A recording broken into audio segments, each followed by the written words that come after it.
आकाशवाणी मुंबई. मी भक्ती सोनटक्के आणि मी नेहा कुलकर्णी. प्रादेशिक बातम्या देत आहोत. ठळक बातम्या. देशात पुढच्या वर्षीपर्यंत 1000 खेलो इंडिया केंद्र उभारली जाणार. केंद्रीय क्रीडामंत्री अनुराग ठाकूर यांची माहिती. मुंबई आणि इतर भागात कोरोनाच्या वाढत्या रुग्णसंख्येच्या पार्श्वभूमीवर नागरिकांनी काळजी घेण्याचं आरोग्यमंत्री राजेश टोपे यांचं आवाहन. स्वातंत्र्यवीर विनायक दामोदर सावरकर यांच्या जयंतीनिमित्त प्रधानमंत्री, मुख्यमंत्री आणि इतर मान्यवरांकडून अभिवादन. आणि मुंबई आंतरराष्ट्रीय चित्रपट महोत्सव 2022 उद्यापासून सुरू. चित्रपट महोत्सवात यावर्षी पहिल्यांदाच 18 वर्षांखालील मुलांना सहभागी होण्याची संधी. सध्या देशात 450 खेलो इंडिया केंद्र आहेत. पुढच्या वर्षीपर्यंत ही संख्या 1000 पर्यंत वाढवण्याची घोषणा केंद्रीय क्रीडा मंत्री अनुराग ठाकूर यांनी आज केली.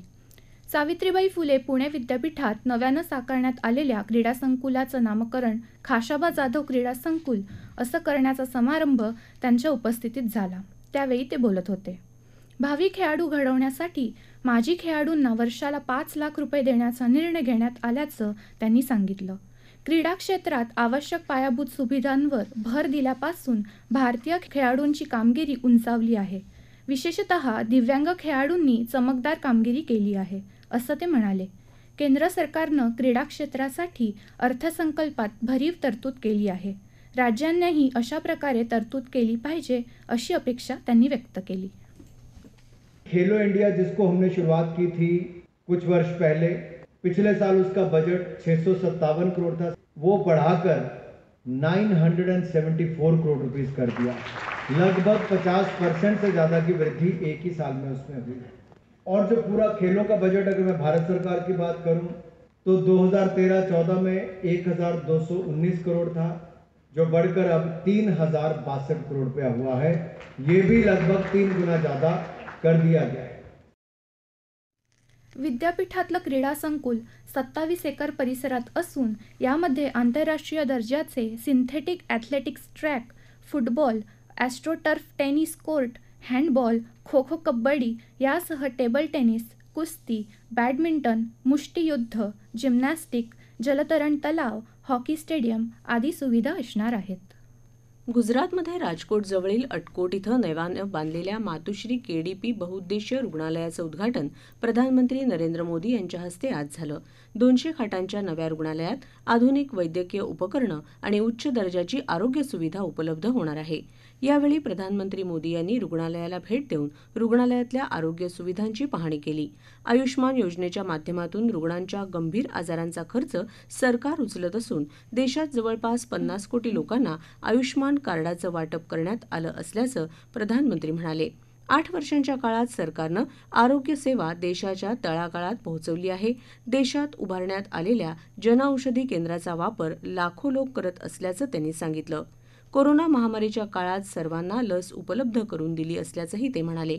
या कार्यक्रमाला गुजरातचे मुख्यमंत्री भूपेंद्र पटेल, केंद्रीय मंत्री डॉ मनसुख मांडवीय, पुरुषोत्तम रुपाला, डॉ महेंद्र मुंजपारा तसंच इतर मंत्री उपस्थित होते. यानंतर प्रधानमंत्री गांधीनगरमधल्या महात्मा मंदिरमध्ये होणाऱ्या सहकार संमेलनाला संबोधित करणार आहेत. या दरम्यान ते कलोल इथल्या इफ्कोच्या नव्यानं बांधलेल्या नॅनो लिक्विड युरिया प्रकल्पाचं उद्घाटन करतील. मुंबई, ठाणे, पुणे आणि पालघरमध्ये करोनाची वाढती रुग्णसंख्या पाहता काळजी घेण्याचं आवाहन राज्याचे आरोग्यमंत्री राजेश टोपे यांनी केलं आहे. ते आज जालन्यात बातमीदारांशी बोलत होते. रुग्णांचं निदान करण्यासाठी कोविड चाचण्या वाढवण्याची गरज असल्याचं ते म्हणाले. ज्या ठिकाणी रुग्णसंख्या वाढत आहे त्या भागातील चाचण्या वाढवण्यासाठी आरोग्य विभागाला सूचना दिल्याचं त्यांनी सांगितलं. ज्या अर्थी संख्या वाढते त्या अर्थी असं व्हायला नको की टेस्ट न केल्यामुळे असेच लोक राहून जातील आणि तसेच लोक जर राहून गेले तर मग ते घरी इन्फेक्शन वाढेल. त्यामुळे आम्ही टेस्ट वाढवण्याचं एक नक्की निर्णय घेतोय. मास्क पण आता पुन्हा असं वाटायला लागलंय की जरी कंपल्सरी नसलं तरी आता लोकांना परत अलर्ट करावं लागेल की ज्या अर्थी संख्या वाढते त्या अर्थी आपण मास्क घालण्यावर सुद्धा भर दिला पाहिजे. ई कॉमर्स संकेतस्थळांवरच्या वस्तू आणि उत्पादनांविषयी लिहिलेल्या बनावट मजकुरांवर अंकुश ठेवण्यासाठी केंद्र सरकार एक आराखडा विकसित करणार आहे. या संदर्भातली सध्याची यंत्रणा आणि आंतरराष्ट्रीय स्तरावर उपलब्ध असलेली सर्वोत्तम पद्धत यांचा अभ्यास केल्यानंतर ग्राहक व्यवहार विभाग हा आराखडा तयार करणार आहे. या वेबसाईट्सवर विक्रीसाठी असलेल्या वस्तूंविषयी ऑनलाईन स्वरूपात असत्य आणि भ्रामक आढावा सादर केल्यानं ग्राहक कशाप्रकारे प्रभावित होतात या मुद्द्यावर विभागानं सर्व संबंधितांशी नुकतीच चर्चा केली. ई कॉमर्स ऑनलाईन खरेदीमध्ये ग्राहकांना वस्तू विकत घेण्यापूर्वी प्रत्यक्ष हाताळता येत नाही, त्यामुळे ते बरेचदा अशा उत्पादनांच्या समीक्षेवर आणि ते उत्पादन वापरलेल्या ग्राहकांच्या मतावर अधिक विश्वास ठेवतात. ग्राहकांच्या हिताचं रक्षण करण्याच्या दृष्टीनं या समीक्षकांची सत्यता पडताळणं आणि ई कॉमर्स प्लॅटफॉर्मची या संदर्भातली जबाबदारी या दोन गोष्टी अतिशय महत्त्वाच्या आहेत, असं ग्राहक व्यवहार विभागाचे सचिव रोहित कुमार सिंग यांनी सांगितलं. संबंधित वेबसाईटवर अशा प्रकारचा आढावा प्रसिद्ध करण्यासाठी कोणते निकष लावले जातात ते शोधणं देखील आवश्यक असल्याचं ते म्हणाले. रस्ते वाहतूक आणि महामार्ग मंत्री नितीन गडकरी आज अकोला दौऱ्यावर आहेत. डॉक्टर पंजाबराव देशमुख कृषी विद्यापीठाच्या वणी, रंभापूर, बाभुळगाव प्रक्षेत्रावरच्या तलावांची पाहणी त्यांनी केली. अकोला शहरातले 2 उड्डाणपूल आणि अमृत सरोवर या प्रकल्पांचं लोकार्पण त्यांच्या हस्ते झालं. अकोला जिल्ह्यात आणखी 24 तलाव बांधणार असून नॅशनल हायवे अथॉरिटी ऑफ इंडियाच्या माध्यमातून देशभरात 75,000 नदी नाल्यांचे खोलीकरण करणार असल्याचं त्यांनी सांगितलं. लडाखच्या तुर्तक सेक्टरमध्ये काल संध्याकाळी भारतीय लष्कराची बस नदीत कोसळल्यानं झालेल्या दुर्घटनेत कोल्हापूर जिल्ह्यातल्या गडहिंग्लज इथले जवान प्रशांत शिवाजी जाधव आणि सातारा जिल्ह्यातले सुभेदार विजय शिंदे यांना वीरमरण आलं आहे. प्रशांत जाधव यांच्या पार्थिवावर आज बसरगे या त्यांच्या मूळ गावी लष्करी इतमामात अंत्यसंस्कार होणार आहेत. त्यांचं पार्थिव खास विमानानं बेळगाव इथं येणार असून त्यानंतर बसरगे इथं आणलं जाईल. प्रशांत यांच्या कुटुंबाला मोठी सैनिकी पार्श्वभूमी लाभली आहे. त्यांच्या कुटुंबातील एकूण 9 जण लष्करात होते. त्यांचे वडील शिवाजी हे देखील माजी सैनिक आहेत. देशसेवेसाठी वाहून घेणाऱ्या कुटुंबातील प्रशांतचा असा अपघाती मृत्यू झाल्यानं हळहळ व्यक्त होत आहे. या अपघातात लष्कराच्या 7 जवानांचा मृत्यू झाला होता. संभाजीराजे छत्रपती यांची राज्यसभा उमेदवारी हा त्यांच्यातला आणि शिवसेनेतला विषय आहे. इतरांनी त्यात ढवळाढवळ करू नये असा टोला शिवसेना नेते संजय राऊत यांनी लगावला आहे. शिवसंपर्क अभियानादरम्यान कोल्हापुरात ते माध्यमांशी बोलत होते. राज्यसभेच्या 6व्या जागेचा विषय आमच्यासाठी संपला आहे. संजय पवार यांना आम्ही उमेदवारी दिली आहे. 6वी जागा शिवसेनेची आहे. त्या जागेवर शिवसेनेचा उमेदवार निवडून आणायचा हे आधीच ठरलं होतं असं त्यांनी स्पष्ट केलं. या प्रकरणी मुख्यमंत्र्यांच्या विश्वासार्हतेवर प्रश्न निर्माण करणं चुकीचं असल्याचंही ते म्हणाले. सिंचन योजनांच्या पाणी वाटपाचं आणि पाणीपट्टी वसूल करण्याचे अधिकार उपअभियंत्यांकडे देण्याबाबतचा निर्णय विचाराधीन असल्याची माहिती जलसंपदा मंत्री जयंत पाटील यांनी दिली. गोसीखुर्द राष्ट्रीय सिंचन प्रकल्पातील शेतकरी सांगली जिल्ह्याच्या अभ्यास दौऱ्यावर आले असून या शेतकऱ्यांना जयंत पाटील यांनी मार्गदर्शन केलं. शेतकऱ्यांनी एकत्र येऊन पाण्याचा विनियोग उत्तम करावा आणि शाश्वत व्यवस्था निर्माण कराव्यात असा सल्ला जयंत पाटील यांनी दिला. आकाशवाणीच्या वृत्त विभागातर्फे आयोजित करण्यात आलेल्या अभ्यास या साप्ताहिक कार्यक्रमाचा 9वा भाग आज रात्री 9:30 वाजता FM गोल्ड या वाहिनीवरून प्रसारित केला जाणार आहे. भारतातली राजकीय स्थिती आणि केंद्र आणि राज्य सरकार यांच्यातले संबंध हा आजच्या भागाचा विषय असून दिल्लीतल्या जवाहरलाल नेहरू विद्यापीठातले राज्यशास्त्र विभागाचे प्राध्यापक नरेंद्र कुमार विद्यार्थ्यांशी संवाद साधून त्यांच्या प्रश्नांची उत्तरं देणार आहेत. या प्रादेशिक बातम्या आकाशवाणीच्या मुंबई केंद्रावरून देत आहोत. क्रांतिकारी नेता आणि समाजसुधारक स्वातंत्र्यवीर विनायक दामोदर सावरकर यांची आज जयंती आहे. यानिमित्त प्रधानमंत्री नरेंद्र मोदी यांनी वीर सावरकरांना श्रद्धांजली वाहिली आहे. याप्रसंगी प्रधानमंत्र्यांनी समाजमाध्यमावर दूरदृश्य माध्यमातून संदेश दिला. गृहमंत्री अमित शहा यांनी देखील वीर सावरकरांना श्रद्धांजली वाहिली आहे. वीर सावरकर हे त्याग आणि चिकाटी यांचे प्रतीक होते. वीर सावरकरांचं स्वातंत्र्य चळवळीतलं अतुलनीय योगदान आणि समाजातून अस्पृश्यता दूर करण्यासाठी त्यांनी केलेले प्रयत्न कधीही विसरता येणार नाहीत असं गृहमंत्र्यांनी त्यांच्या ट्विट संदेशात म्हटलं आहे.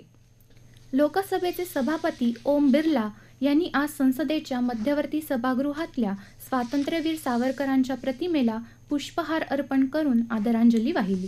सावरकरांच्या जीवनकार्याविषयीच्या पुस्तकाचं प्रदर्शन यावेळी लावण्यात आलं होतं. तसंच त्यांचा परिचय करून देणारी हिंदी आणि इंग्रजीतली पुस्तिका लोकसभा सचिवालयानं प्रसिद्ध केली आहे. स्वातंत्र्यवीर सावरकरांच्या 139व्या जयंतीनिमित्त आज राज्यात विविध कार्यक्रमांचं आयोजन करण्यात आलं आहे. मुख्यमंत्री उद्धव ठाकरे यांनी आज आपल्या वर्षा निवासस्थानी सावरकरांच्या प्रतिमेला पुष्पहार अर्पण केला. सावरकरांची प्रखर देशभक्ती आणि विज्ञाननिष्ठा आजही प्रेरणादायी आहे, अशा शब्दात त्यांनी आदरांजली वाहिली. नाशिक जिल्ह्यात भगूर या सावरकरांच्या जन्मगावी त्यांच्या स्मारकावर विविध संस्थांनी अभिवादनाचे कार्यक्रम आयोजित केले आहेत. शिवसेनेचे खासदार अरविंद सावंत यांच्यासह शिवसेना कार्यकर्त्यांनी आज सकाळीच भगूर इथं भेट दिली. पंचवटी भागात नाशिक महापालिकेनं बांधलेल्या सावरकर स्मारकात विविध संस्थांचे अभिवादन कार्यक्रम झाले. हिंगोली जिल्हाधिकारी कार्यालयातही सावरकरांना अभिवादन करण्यात आलं. चंद्रपूरच्या कला अध्यापक संघानं सावरकरांच्या चरित्रातल्या प्रसंगांची चित्र रेखाटून श्रद्धांजली वाहिली. देशातला अग्रगण्य चित्रपट महोत्सव मिफ अर्थात मुंबई आंतरराष्ट्रीय चित्रपट महोत्सव 2022 उद्यापासून सुरू होणार आहे. आठवडाभर चालणाऱ्या या द्वैवार्षिक महोत्सवाचा उद्घाटन समारंभ मुंबईतल्या वरळी इथल्या नेहरू केंद्रात होणार आहे. तर चित्रपटांचं प्रसारण फिल्म्स डिव्हिजनच्या संकुलात असलेल्या विविध अत्याधुनिक चित्रपटगृहात होईल. मिफ 2022 साठी जगभरातील चित्रपट निर्माते आणि दिग्दर्शकांकडून भरघोस प्रतिसाद मिळाला आहे. या महोत्सवासाठी 30 देशातून एकूण 808 प्रवेशिका आल्या आहेत. महोत्सवाच्या स्पर्धा विभागात 102 चित्रपट दाखवले जाणार आहेत. यापैकी 35 आंतरराष्ट्रीय चित्रपट स्पर्धा गटात आणि 67 राष्ट्रीय चित्रपट स्पर्धा गटात असतील. 18 चित्रपट मिफ प्राईम विभागात दाखवले जातील. यावर्षी प्रथमच 18 वर्षांखालील मुलं या महोत्सवात सहभागी होऊ शकणार आहेत. Ramayana, the legend of prince Rama आणि mighty little Bheem, I love Taj Mahal हे 2 उत्कृष्ट ॲनिमेशन चित्रपट पाहण्याची संधी मुलांना लाभणार आहे. हे चित्रपट पाहण्यासाठी मुलांना विनामूल्य प्रवेश मिळेल. याशिवाय मुलांना भारतीय राष्ट्रीय चित्रपट संग्रहालयाला देखील भेट देता येईल आणि चित्रपट क्षेत्रातल्या तज्ज्ञांशी संवाद साधता येईल. प्रधानमंत्री नरेंद्र मोदी उद्या आकाशवाणीवरील मन की बात या कार्यक्रमातून जनतेशी संवाद साधणार आहेत. आकाशवाणीवरून दर महिन्याला प्रसारित होणाऱ्या या कार्यक्रमाचा हा 89वा भाग आहे. आकाशवाणीच्या सर्व केंद्रांसह दूरदर्शन तसंच AIR न्यूज हे संकेतस्थळ तसंच मोबाईल ॲप, यूट्यूब चॅनलवरून देखील मन की बात कार्यक्रमाचं थेट प्रसारण केलं जाणार आहे. मन की बातच्या या भागासाठी तरुण वर्गाकडून चांगला प्रतिसाद मिळाल्याबद्दल प्रधानमंत्र्यांनी संतोष व्यक्त केला आहे. पुण्यश्लोक अहिल्यादेवी होळकर यांच्या जयंती सोहळ्यात सहभागी होण्यासाठी नांदेड जिल्ह्यातल्या माळेगावपासून शोभायात्रा निघाली आहे. सुमारे 200 पदयात्री त्यात सहभागी झाले असून ही शोभायात्रा 31 मे रोजी नगर जिल्ह्यात चौंडी इथं पोहोचणार आहे, अशी माहिती संयोजकांनी दिली. कोल्हापुरात शाहूवाडी येथे दुर्मिळ प्राण्यांची शिकार केल्याप्रकरणी 5 संशयितांना ताब्यात घेऊन त्यांच्याकडून 2 दुचाकी, 2 बंदुका, 13 जिवंत काडतुसं आणि शिकारीसाठीचं इतर साहित्य जप्त करण्यात आलं आहे. 2 पिसुरी हरणं आणि 2 सशांची शिकार केल्याची खबर मिळाल्यावरून मलकापूर वनविभागानं ही कारवाई केली. संशयितांना शाहूवाडी न्यायालयात हजर केल्यावर त्यांना 3 दिवसांची वनविभागाची कोठडी देण्यात आली आहे. देशात काल कोविड-19चे 2685 नवे रुग्ण आढळले तर 2158 रुग्ण बरे झाले. या कालावधीत देशात 33 रुग्णांचा कोरोनामुळे मृत्यू झाला. सध्या देशातल्या उपचाराधीन रुग्णांची संख्या 16,308 आहे. रुग्ण बरे होण्याचा दर 98.75% आहे. ठळक बातम्या पुन्हा एकदा. देशात पुढच्या वर्षीपर्यंत 1000 खेलो इंडिया केंद्र उभारली जाणार. केंद्रीय क्रीडा मंत्री अनुराग ठाकूर यांची माहिती. मुंबई आणि इतर भागात करोनाच्या वाढत्या रुग्णसंख्येच्या पार्श्वभूमीवर नागरिकांनी काळजी घेण्याचं आरोग्यमंत्री राजेश टोपे यांचं आवाहन. स्वातंत्र्यवीर विनायक दामोदर सावरकर यांच्या जयंतीनिमित्त प्रधानमंत्री, मुख्यमंत्री आणि इतर मान्यवरांकडून अभिवादन. आणि मुंबई आंतरराष्ट्रीय चित्रपट महोत्सव 2022 उद्यापासून सुरू. चित्रपट महोत्सवात यावर्षी पहिल्यांदाच 18 वर्षांखालील मुलांना सहभागी होण्याची संधी. याबरोबरच आकाशवाणी मुंबई केंद्रावरचं हे प्रादेशिक बातमीपत्र संपलं. नमस्कार.